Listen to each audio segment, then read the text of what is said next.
Welcome back. My name is Dr. Carl Baird, and today I'll show you how to perform the banded row exercise. So if you've watched any of my previous videos, then you know that one of the primary causes of shoulder pain as we get older is muscular imbalance. And what usually happens is we get tight or overdeveloped in the front and weak in the back, which causes our shoulders to roll inward, which leads to shoulder pain. And it could be rotator cuff, it could be impingement, it could be biceps tendon, or it could be the shoulder joint itself. But most of it stems from this muscular imbalance. So if we're serious about fixing shoulder pain, we have to restore balance. And one of the best ways to do that is with this banded row exercise to strengthen the muscles in our back. So to perform, you will need a band hooked to a wall.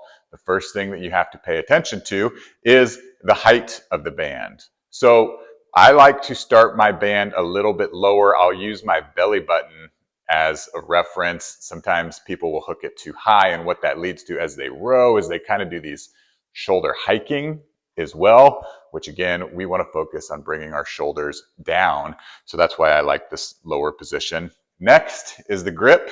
So for the banded row, we're going to do a neutral grip, which means I'm not coming overhand, not coming underhand. I'm coming from the side of the band, and just make sure you have about shoulder width of space in the band.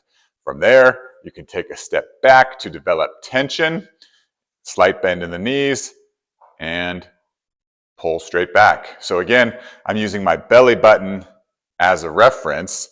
It's a pretty straightforward movement, but again, the only thing that you want to pay attention to is that you avoid the pulling up and back, that shoulder hiking, which is common in people that have overdeveloped traps or pecs. So make sure you're really keeping those shoulders nice and low.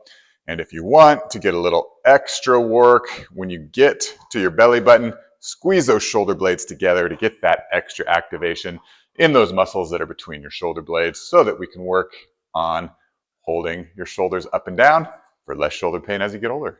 There's the banded row. Thanks so much for watching. If you have any questions, leave them in the comments below.